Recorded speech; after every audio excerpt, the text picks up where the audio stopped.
Good morning plus two बच्चों, कैसे हो? गुड। सो प्लस टू बच्चों, this is our 20th lecture. हमने इन सभी लेक्चर्स में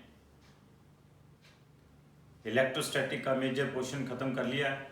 इलेक्ट्रोस्टैटिक पोटेंशियल तक हम खत्म कर चुके हैं, जिसमें हमने Coulomb's law, electric field, Gauss's law, electrostatic potential की थ्योरी डिस्कस कर चुके हैं। इसके ऊपर जो छोटे छोटे न्यूमेरिकल्स हैं वो हम डिस्कस कर चुके हैं। आपको मॉड्यूल मिल चुका है और बहुत सारे बच्चों ने मेरे पास SMS आए हैं कि हमने मॉड्यूल के एक एक दो दो टॉपिक्स ख़त्म कर लिए हैं, जिसमें उन्होंने न्यूमेरिकल्स की प्रैक्टिस कर लिया, उसमें से मल्टीपल चॉइस क्वेश्चन अटेम्प्ट कर लिए हैं। अभी इस मॉड्यूल में जो लेवल 1 और लेवल 2 के मल्टीपल चॉइस क्वेश्चन दिए हुए हैं वो भी आपने नहीं करने हैं, क्योंकि वो सारा मिक्स है, पोटेंशियल तक है। तो पहले आपने सभी के न्यूमेरिकल्स और जो मल्टीपल चॉइस क्वेश्चन की असाइनमेंट दी हुई है वही सभी पहले आपने करने हैं। और जब भी आप मॉड्यूल करने लगे तो सबसे पहले उसकी थ्योरी के ऊपर एक बार नज़र मारिए, फिर उसमें जो सॉल्व्ड एग्जाम्पल लगी हुई है सबसे पहले वो करिए, फिर उसके बाद जो अनसॉल्व्ड न्यूमेरिकल्स लगे हुए हैं उनको किया करिए, फिर लास्ट में मल्टीपल चॉइस क्वेश्चंस अटेम्प्ट करा करिए। सो लास्ट टॉपिक हमने इस इलेक्ट्रोस्टैटिक का इस शुरू किया है लास्ट लेक्चर में, वो हमारे पास कैपेसिटर है, तो हम उसको आज कंटिन्यू रखेंगे। तो बच्चों, ये सारी मेरी क्लासेस इस राष्ट्र को समर्पित हैं, इस राष्ट्र के कोरोना वॉरियर्स को समर्पित हैं, PM केयर फंड को समर्पित हैं। तो आज हम अपना नया कैपेसिटर का आगे शुरू करने से पहले हम सब बड़े प्यार से शांति पाठ करेंगे। ओम द्यो शांतिरंतरिक्ष शांति पृथ्वी शांतिरापा शांतिरोषध्या शांति वनस्पति शांति विश्वदेवा शांति ब्रह्मा शांति सर्वे शांति शांतिरेव शांति श्यामा शांतिरेधि। ओम शांति शांति शांति। बच्चों, जो हमने लास्ट लेक्चर में मैंने बताया था व्हाट इज दिस कैपेसिटर, क्या कहा था कि ये कंडेंसर है। मैंने क्या कहा था कि आपके पास फैन में भी ये कंडेंसर लगा होता है, आपके पास ये बहुत सारे इलेक्ट्रिकल अप्लायंसेज हैं जहां पे एक्चुअली इसका कई दफा इसको sometime it is called capacitor, sometime इसको हम कंडेंसर कहते हैं।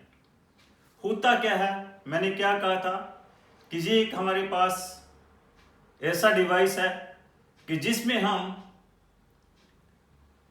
पोटेंशियल एनर्जी स्टोर करते हैं in the form of electric field. Electric field की फॉर्म में हम पोटेंशियल एनर्जी स्टोर कर लेते हैं और उसको हम डिफरेंट फॉर्म में यूज कर सकते हैं। बहुत डिफरेंट जगह इसके डिफरेंट यूजेज हैं। कुछ जगह क्या है आपके पास, जैसे रेडियो में क्या है, it is use to tuning करने के लिए, आपके पास फ्रीक्वेंसी मैच करने के लिए आपने कौन सा स्टेशन आपने यूज करना है, वहां पे फ्रीक्वेंसी मैच करने के लिए इसको यूज करते हैं। तो बहुत सारी इसकी एप्लीकेशंस हैं। जिस तरह से आपके पास हर जगह हम किसी भी सर्किट में रेजिस्टर यूज करते हैं, उसी तरह हम हर जगह सर्किट में कैपेसिटर यूज करते हैं। ये एक ऐसा डिवाइस है कि रेजिस्टर जब हम यूज करते हैं वहां पे कुछ एनर्जी डिसिपेट होती है, लेकिन आइडियली जब हम कैपेसिटर यूज करते हैं तो वैसे इसमें भी कुछ एनर्जी डिसिपेट होती है, लेकिन आइडियली हम कहते हैं it is not dissipating any energy. लेकिन कहीं पे भी अगर कैपेसिटर आप यूज करते हैं तो वहां पे यूज करने के बाद अगर आप उसको टच करते हो तो टच करने के बाद आपको ऐसा उसके चारों तरफ अगर हाथ लगा के देखोगे तो वो भी हीटेड अप होता है। अगर वो हीटेड अप हुआ हुआ है, कोई भी डिवाइस अगर यूज करने के बाद हीटेड अप हुआ हुआ है, तो इट मीन दैट वहां पे एनर्जी कोई ना कोई डिसिपेट होती है। आइडियली हम कहते हैं इसमें कोई एनर्जी डिसिपेट नहीं होती, लेकिन फिर भी थोड़ी ना प्रैक्टिकली क्या है, इसमें कोई ना कोई एनर्जी डिसिपेट होती है।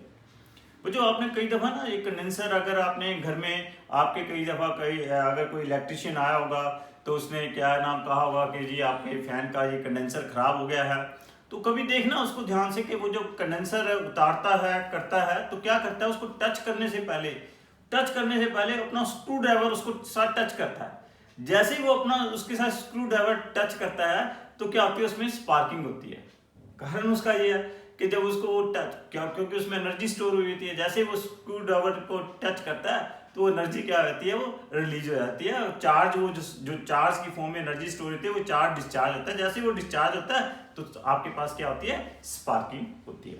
तो मीन्स ये एक आपके पास होल चैप्टर में ये एक ऐसा डिवाइस है कि which is use as a mean जहां जहां आपके पास रजिस्टर यूज होता है वहां आपके पास ऑलमोस्ट एक कैपेसिटर भी हम यूज करते हैं। एक मैंने और आपको इसकी बहुत अच्छी एप्लीकेशन बताई थी लास्ट लेक्चर में कि आप जब मेडिकल कॉलेज में जाओगे, मेडिकल कॉलेज में जब आप किसी पेशेंट को हार्ट अटैक आया होता है तो एक तो क्या है, आप फिजिकली उसकी पंपिंग करते हो। एक मशीन होती है, मशीन के साथ जिसे डिफिब्रिलेटर भी कहते हैं, तो उसमें भी क्या होता है, उसके थ्रू आप उसके हार्ट को रिवाइव करने की कोशिश करते हो।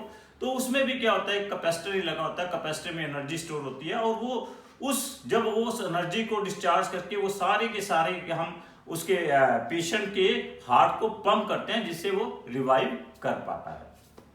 तो मींस मेरा सिंपल कहने का मतलब है कि it is a device which is store in which the energy stored in the form of electrical potential energy stored in the form of electrical field. तो कल मैंने लास्ट लेक्चर में मैंने क्या बताया था कि व्हाट इज दिस कैपेसिटेंस, कि क्या कहा था कैपेसिटेंस की ability of a conductor to store the charge in itself. किसी भी कंडक्टर की चार्ज स्टोर करने की एबिलिटी को हमने क्या कॉल किया था, इसकी कैपेसिटेंस कॉल किया था। और किसी भी कंडक्टर में जो चार्ज स्टोर्ड है वो क्या है, that is directly proportional to क्या है, पोटेंशियल डिफरेंस V है। The charge stored in the conductor is directly proportional to potential difference V, और Q is directly proportional to V है, और Q is equal to क्या है आपके पास, CV के बराबर है। C is the capacitance of that conductor, C is the capacitance of that conductor। तो मैंने आपको क्या कहा था कि किसी ये नहीं है कि आप किसी कंडक्टर को जितना चाहो आप उतना चार्ज दे सकते हो। हर कंडक्टर की एक अपनी कैपेसिटी है just to store the charge in itself. अगर आप उसकी कैपेसिटी के बियॉन्ड अगर आप उसमें चार्ज देते हो तो वहां से चार्ज की लीकेज होनी शुरू हो जाती है। तो मैंने इसकी एक एग्जांपल आपको लास्ट लेक्चर में दी थी। आपके पास जैसे डोमेस्टिक सिलेंडर है, अगर उस डोमेस्टिक सिलेंडर में अगर 14 पॉइंट समथिंग लीटर गैस आती है तो आप अगर उस सिलेंडर में उससे ज्यादा गैस फिल करोगे तो गैस की लीकेज होनी शुरू हो जाएगी। तो जैसे यहाँ पे हमारे पास क्या है, Q is equal to CV है, उसी तरह क्या है N इज इक्वल टू क्या होता है, that is equal to RT by N is equal to RT। PV is equal to क्या होता है NRT by PV is equal to NRT। तो N क्या आता है PV बाय RT, और N इज इक्वल टू क्या आता है P upon RT into V। N is equal to where N is the number of moles, that is equal to P upon RT into V। तो यहां पे हमारे पास क्या है, Q is equal to क्या है CV। तो means here V is the potential difference, Q is the charge, C is the capacitance of this conductor। यहां पे N क्या है, number of moles, P is pressure, V is the volume, R is the gas constant, capital T is the absolute temperature। तो आपके पास एक capacitance it is just like P by RT है। तो means किसी भी cylinder में आपके पास उसमें कितने नंबर ऑफ मोल्स आ सकते हैं, that is depending upon the volume of that cylinder. तो सिमिलरली किसी भी कंडक्टर में कितना चार्ज स्टोर हो सकता है, that is depending upon its potential difference. तो पोटेंशियल डिफरेंस के ऊपर तो P अपॉन RT जो टर्म है it is equivalent to C है। क्लियर। तो C is the capacitance of that conductor, तो मींस दैट मींस कि उस कंडक्टर में हम कितना चार्ज स्टोर करवा सकते हैं। तो इट इज हैविंग द, तो मैं आपको जैसे बता रहा हूं, it is having the same analogy as that of number of moles can be contained in a cylinder of a particular number of moles can be contained in a cylinder of a particular volume. That is explained with the help of gas equation, that is PV is equal to nRT, or that is N is equal to P upon RT into V. तो means आपके पास capacitance of the conductor is the same analogy as that of a cylinder containing a fixed number of moles. Clear? तो मैंने क्या कहा था कि charge stored in the conductor is directly proportional to the potential difference, or Q is directly proportional to V, Q is equal to CV, where C is the capacitance of that conductor. तो क्या कहा था मैंने, जो capacitance है इसके जो units हैं SI सिस्टम में फैराड है। मैंने क्या कहा था कि it is a very big unit. 1 farad is a capacitance of a conductor whose radius is greater than radius of earth, or 1 farad is a capacitance of a spherical conductor whose radius is 9 into 10 raised power 9 metre. इसको मैंने prove भी कर दिया था। कैसे prove किया था कि Q इज इक्वल टू क्या है आपके पास CV, C is equal to क्या है Q बाय V। तो मैंने क्या कहा था कि we have taken a spherical conductor जिसका रेडियस क्या है r है, तो उसका v क्या होगा q upon 4 pi epsilon naught r। तो यहां से आपके पास c की वैल्यू क्या आ गई थी 4 पाई एप्सिलॉन नॉट r आ गई। This is the capacitance of a spherical conductor when units are taken in SI system and that conductor is placed in vacuum और फ्री स्पेस। तो उसकी कैपेसिटेंस क्या आ गई 4 पाई एप्सिलॉन नॉट r। तो अगर इस एक्सप्रेशन में मैं C की वैल्यू मैंने 1 फैराड ली तो R की वैल्यू क्या आ गई 1 अपॉन 4 पाई एप्सिलॉन नॉट आ गई, that is equal to 9 into 10 power 9 metre आ गई। तो यहां से मैंने कहा था कि 1 farad is a very big unit. So openly जो है आपके पास capacitance of the capacitor is measured in terms of microfarad और माइक्रोफैराड में इसको हम मेजर करते हैं और पिकोफैराड में इसको मेजर करते हैं। तो यहां से मैंने एक और रिजल्ट आपके पास ड्राइव कर दिया था कि स्फेरिकल कंडक्टर की जो कैपेसिटेंस आ गई 4 pi epsilon naught r।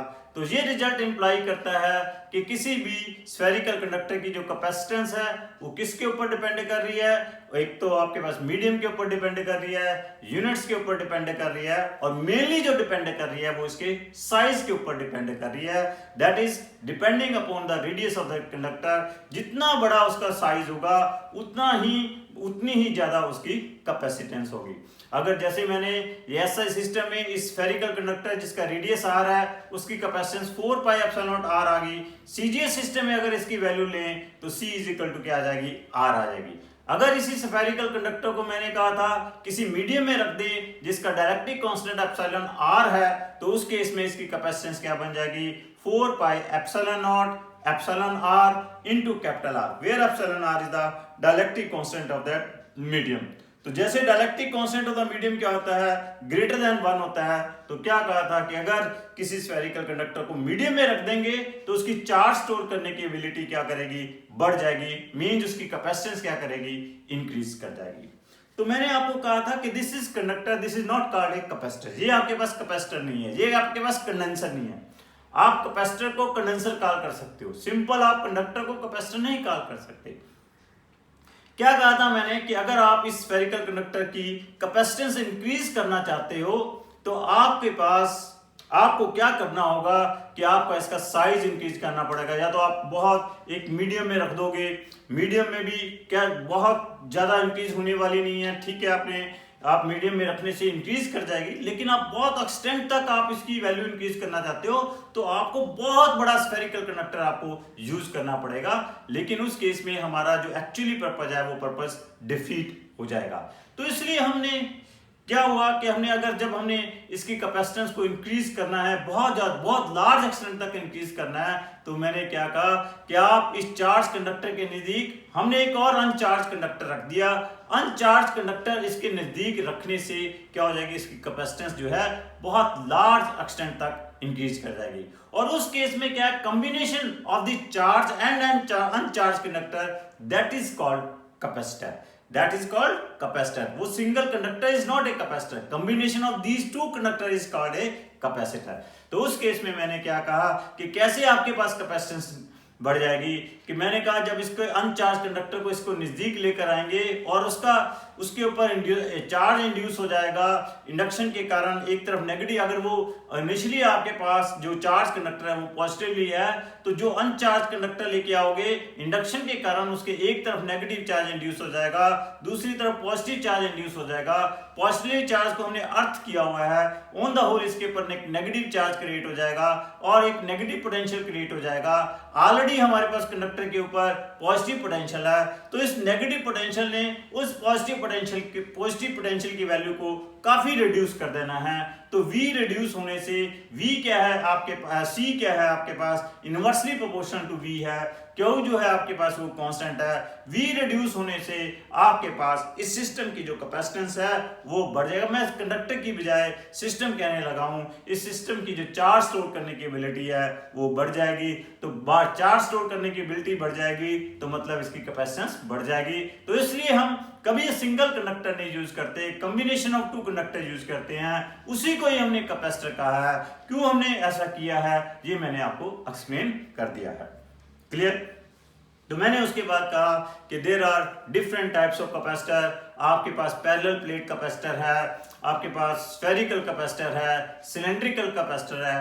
Mostly आप जितने भी प्रैक्टिकल पर्पज में आपके पास कैपेसिटर लगे होते हैं वो ऑलमोस्ट सिलेंड्रिकल कैपेसिटर होते हैं।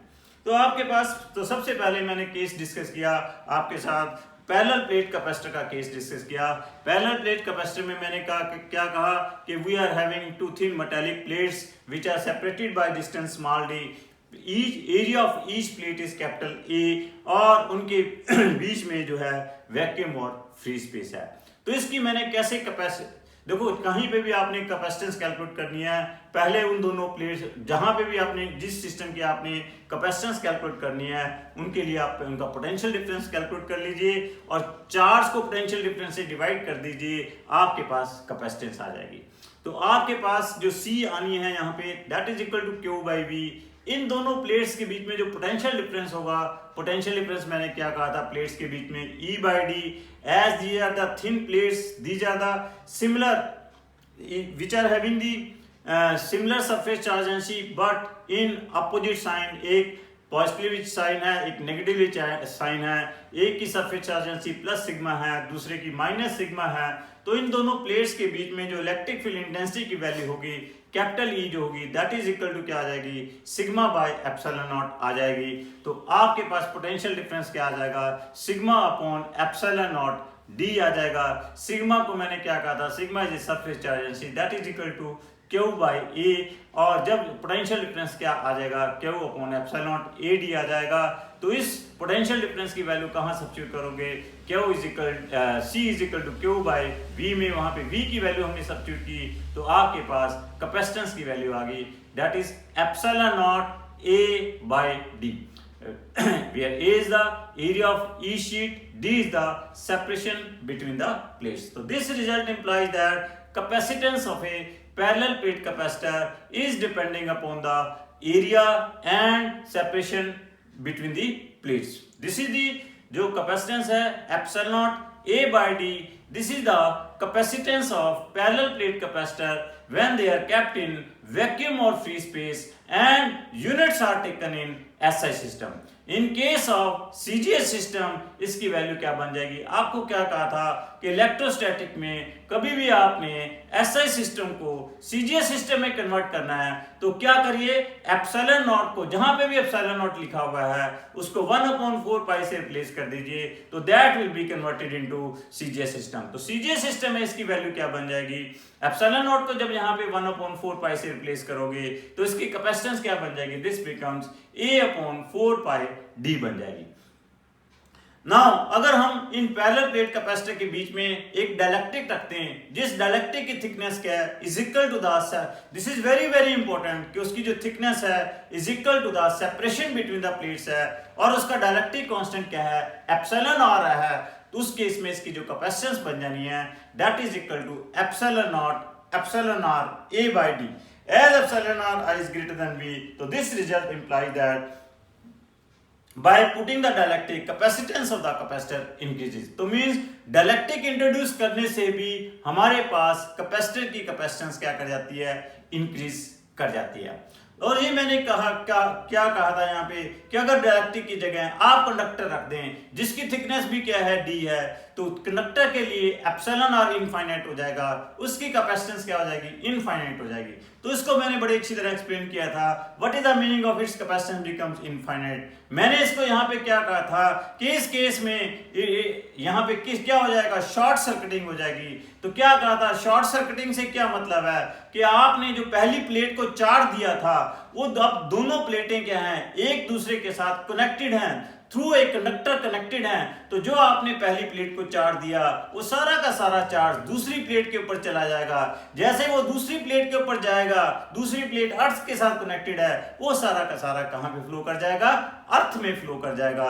तो जितना भी आप इस सिस्टम को चार्ज देते रहोगे वो सारा का सारा अर्थ होता रहेगा। So this is called short circuiting, और दिस इज कॉल्ड, इस केस में इसकी कैपेसिटेंस इनफाइनाइट बन गई। इनफाइनाइट इसलिए कही, it can store any infinite charge, it is just like a earth. तो इसलिए मैंने इसको क्या कह दिया, इसकी कैपेसिटेंस बिकम्स इनफाइनाइट। मैथमेटिकली बड़ा क्लियर है, मैथमेटिकली एप्सिलॉन आर की वैल्यू क्या होती है, इनफाइनाइट होती है, तो सी बिकम्स इनफाइनाइट। क्लियर।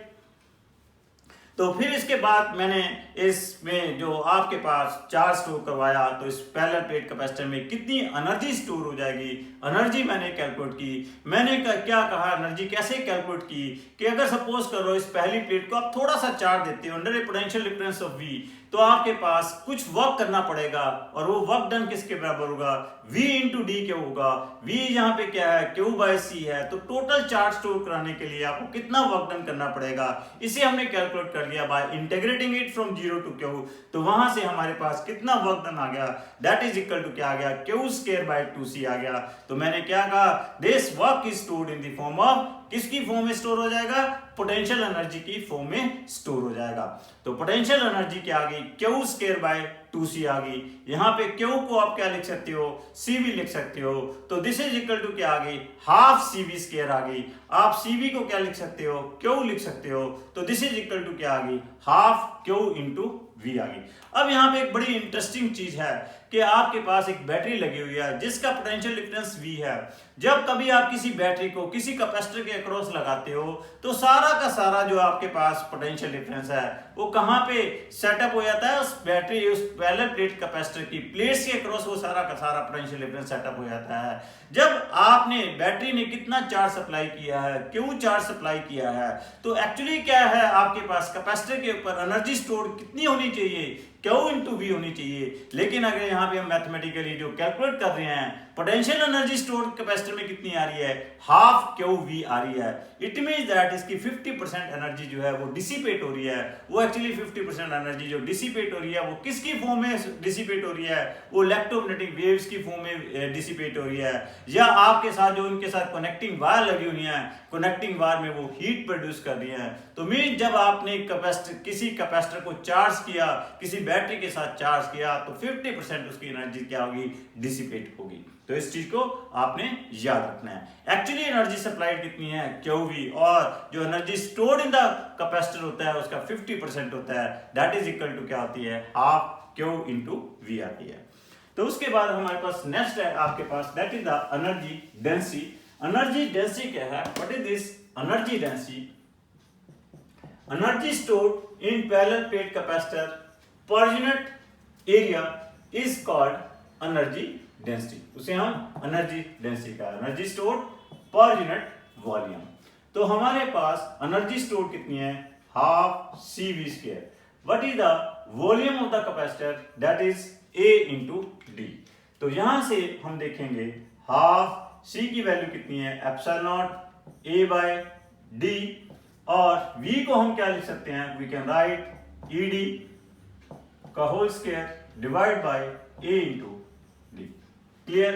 तो यहां से अगर हम देखें तो आपके पास ये डी स्क्वायर कैंसिल आउट हो जाएगा, ए कैंसिल आउट हो जाएगा, this energy will be equal to half epsilon naught E square आ जाएगी। This is very important, this is the energy density. ये क्या है आपके पास? Energy density, energy stored per unit volume in the capacitor. आप यहाँ पे E को क्या लिख सकते हो? Again E can be written as here capital E can be written as sigma upon epsilon naught. So this energy density can also be written as half sigma square by epsilon naught.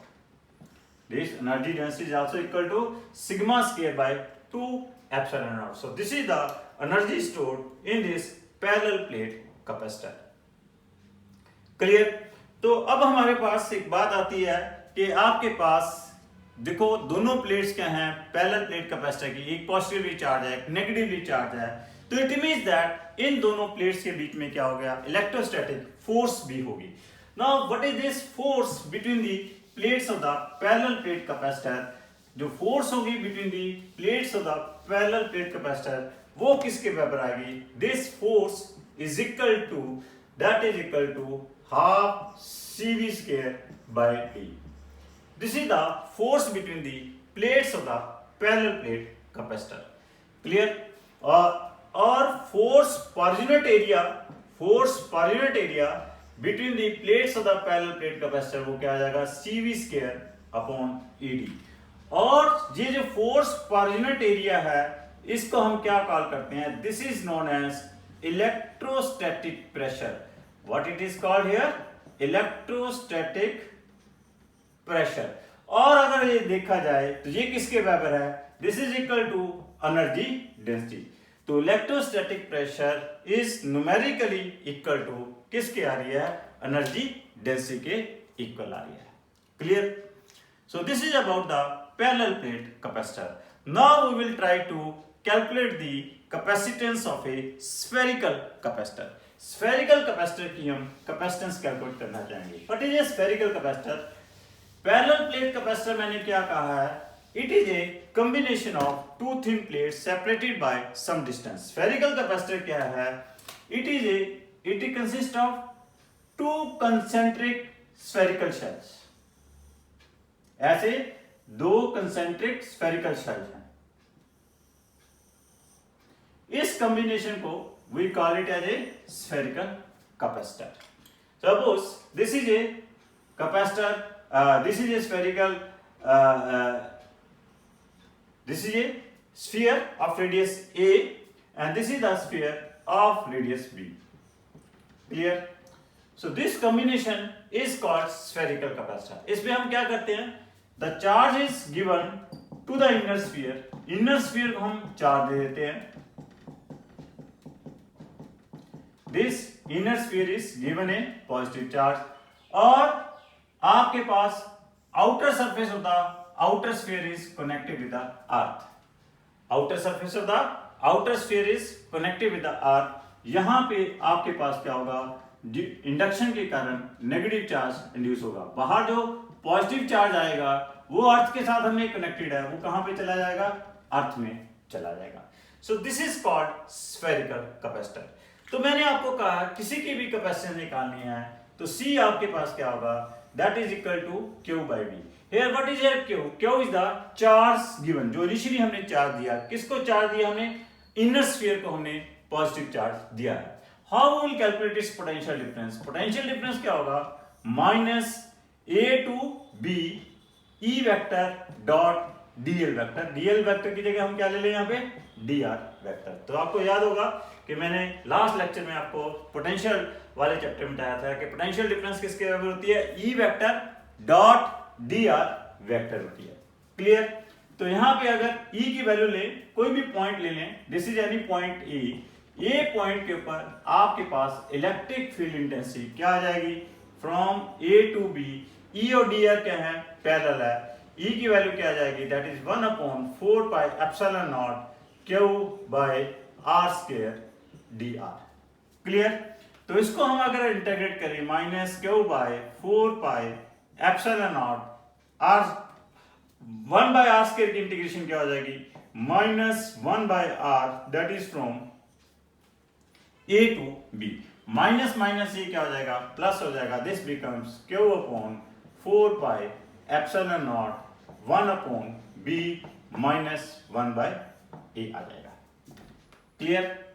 So this is the potential difference, क्या आ गया, q by 4 pi epsilon naught 1 upon, this is 1 upon a minus 1 upon b आ गया।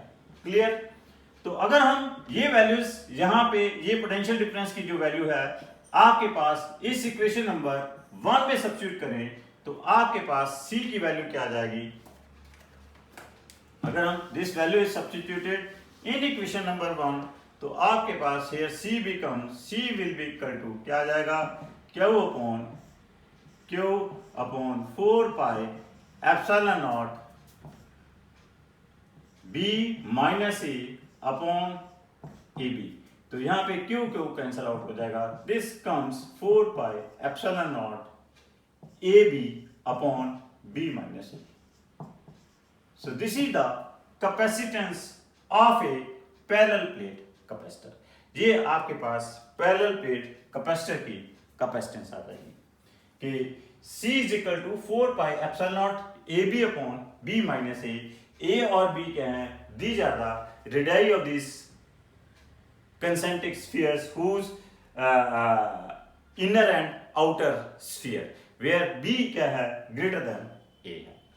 तो this result also imply that, देखो किसी भी capacitor की, चाहे स्फेरिकल है, पैरेलल प्लेट कैपेसिटर की भी जो आपके पास कैपेसिटेंस है उसकी डायमेंशंस के ऊपर डिपेंड कर रही थी। यहाँ पे भी स्फेरिकल कैपेसिटर की जो कैपेसिटेंस है किसके ऊपर डिपेंड कर रही है, इसके सिंपल रेडियाई के ऊपर डिपेंड कर रही है, ए और बी के ऊपर ही डिपेंड कर रही है। क्लियर? नाउ अगर हम इसकी वैल्यू सीजीएस सिस्टम में देखें तो सीजीएस सिस्टम में क्या आ जाएगी, 4 पाई एप्सिलॉन खत्म हो जाएगा तो A B upon B minus A बन जाएगा। अब देखो मैंने यहाँ पे इसकी कैपेसिटेंस जो है v जो है पोटेंशियल डिफरेंस कहां से निकाला, minus A to B E vector dot D R vector से कैलकुलेट किया। आप क्या कर सकते हो, ये वाला रिजल्ट आप पैरेलल प्लेट कैपेसिटर के लिए भी यूज कर सकते हो। पैरेलल प्लेट कैपेसिटर में वहां पे ई की वैल्यू क्या लिख लेंगे, सिग्मा अपॉन एप्सिलॉन नॉट, और इंटीग्रेशन ऑफ डी आर क्या बन जाएगा, दैट इज द जो डिस्टेंस बिटवीन द प्लेट्स है वो बन जाएगा, दैट इज स्मॉल डी, उसको हम इंटीग्रेट कर देंगे 0 to D, that becomes small D. तो आपके पास वहां पे क्या बन जाएगी, sigma upon epsilon naught into D आ जाएगा। तो आप वहां पे भी आप ये रिजल्ट यूज कर सकते हो। क्लियर? तो सभी जगह जहां पे भी आपने पोटेंशियल डिफरेंस निकालना है, you can use the result minus of integration of E vector dot D R vector. Clear? So capacitance of ये आपके पास केस है कि आपने जब इनर स्फीयर को चार्ज दिया, आउटर स्फीयर का आउटर सरफेस को क्या कर दिया, आपने अर्थ कर दिया, तो आपके पास स्फेरिकल कैपेसिटर की कैपेसिटेंस आ गई 4 pi epsilon naught A B upon B minus A. अगर यहाँ पे जो बीच में है, अभी हमने क्या लिया हुआ, वैक्यूम और फ्री स्पेस लिया हुआ है, यहाँ पे अगर आप कोई मीडियम रख देते हो तो जिसका डायलेक्ट्रिक कांस्टेंट एप्सिलॉन आर है, तब उसकी कैपेसिटेंस क्या बन जाएगी, 4 pi epsilon naught epsilon R A B upon B minus E बन जाएगी। तो एप्सिलॉन नॉट क्या हो जाएगा, साथ में एप्सिलॉन आर के साथ मल्टीप्लाई हो जाएगा। What is here epsilon R? Epsilon R is the dielectric constant. अगर आप सपोज कर लो कि आपके पास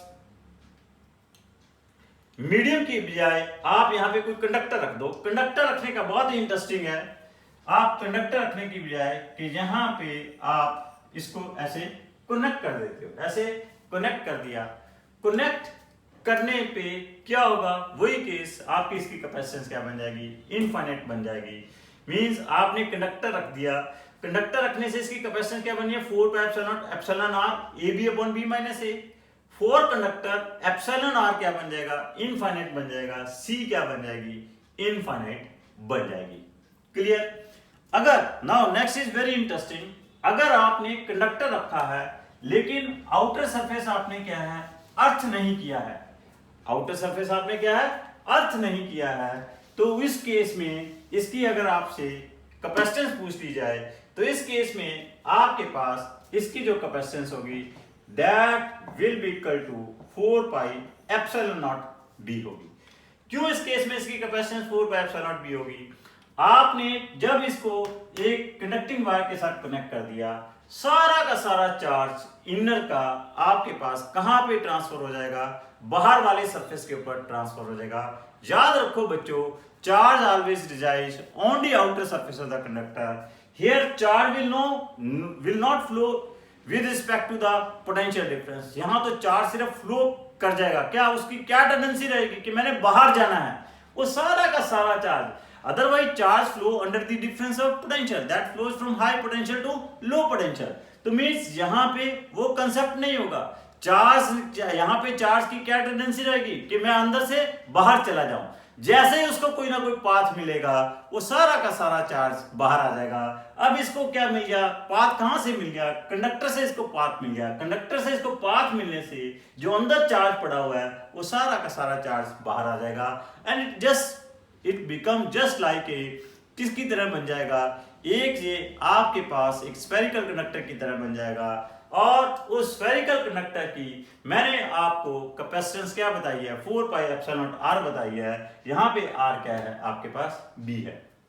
नाउ नेक्स्ट केस, अगर हम क्या करते हैं, चार्ज बाहर वाले स्फीयर को देते हैं। जो हमने पहले चार्ज किसको दिया हुआ है? अंदर दिया हुआ है। Now the charge is given to the outer sphere.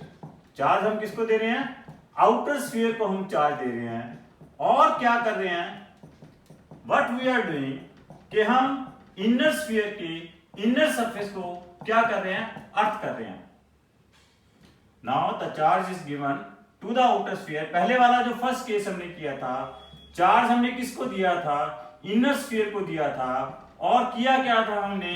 Outer surface of the outer sphere को हमने क्या किया था?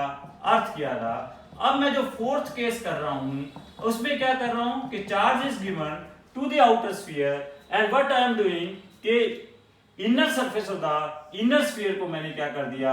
अर्थ कर दिया। अगर इस केस में इसकी कैपेसिटेंस देखेंगे तो इस केस में इसकी कैपेसिटेंस क्या बन जाएगी? C is equal to 4 pi epsilon naught B square upon B minus A बन जाएगी। तो ये प्रॉब्लम मैं आपके लिए छोड़ कर जा रहा हूं।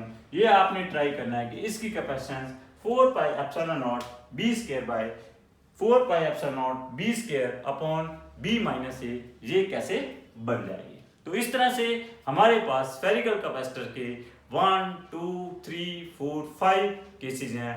पहला केस क्या है कि आपने इनर सरफेस को इनर स्फीयर को चार्ज दिया, आउटर के आउटर स्फीयर को आपने अर्थ किया, तो कैपेसिटेंस क्या बन गई? 4 pi epsilon naught A B upon B minus A. When क्या है आपके पास बीच में क्या है? वैक्यूम और फ्री स्पेस है। सेकंड केस क्या है?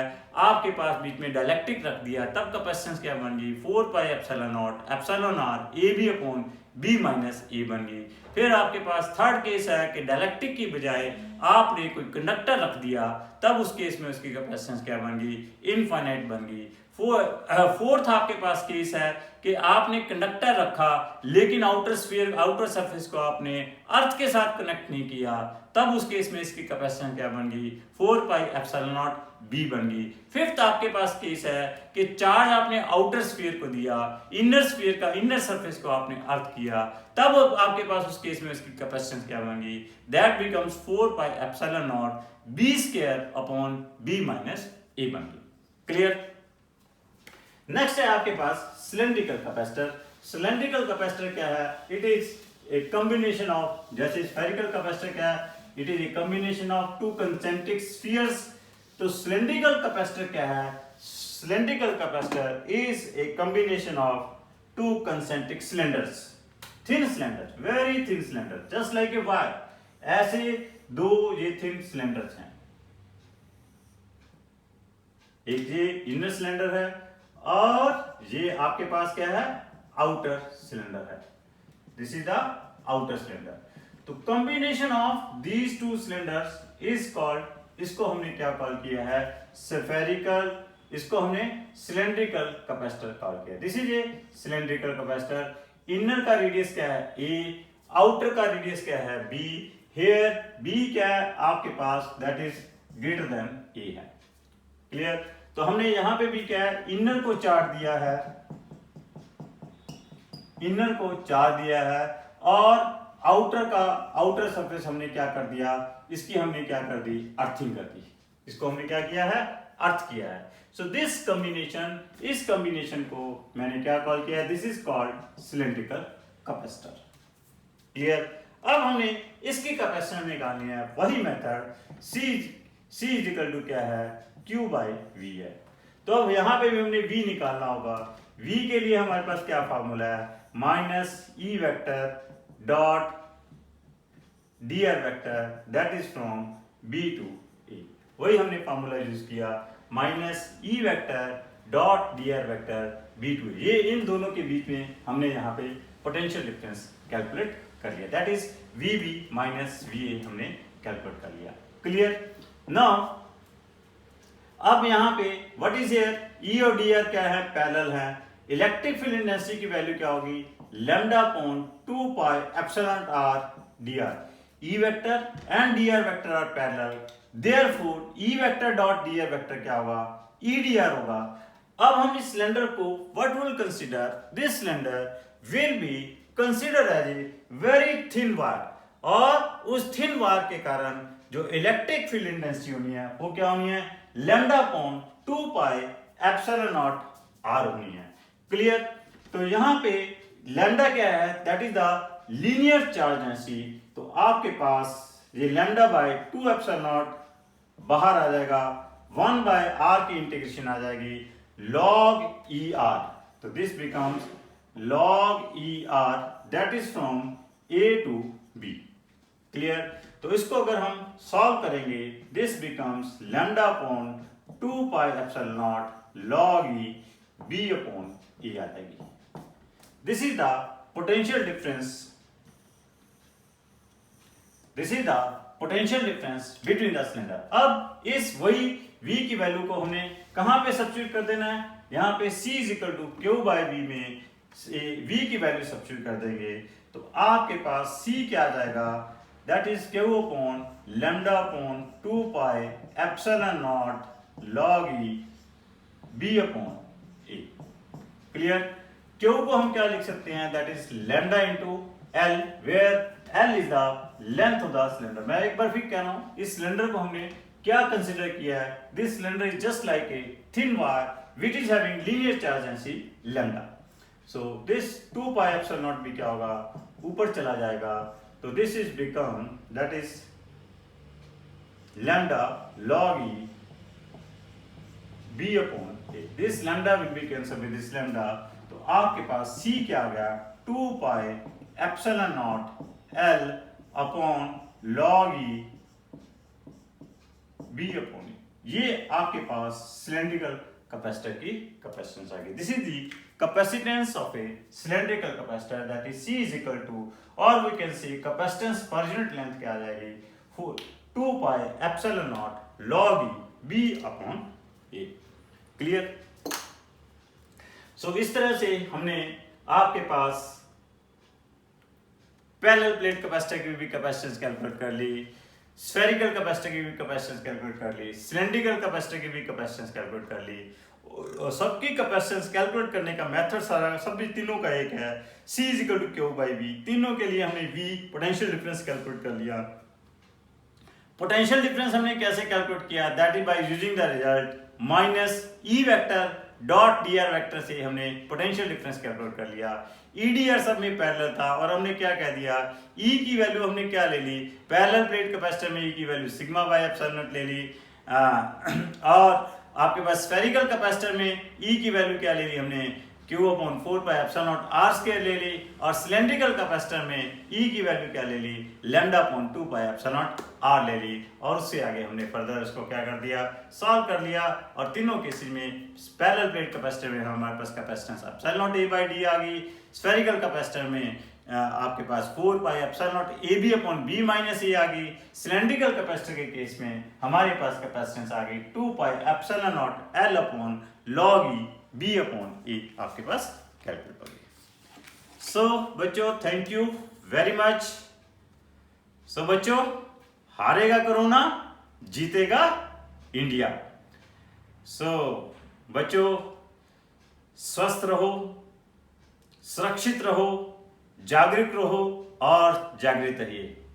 बच्चों, कल इंटरनेशनल योगा डे है, कल सूर्य ग्रहण भी है, सोलर एक्लिप्स भी है। तो कल हम आपके साथ आधा घंटा जितना भी हो सका आपके साथ योग की भी प्रैक्टिस करेंगे। थैंक यू वेरी मच बच्चों।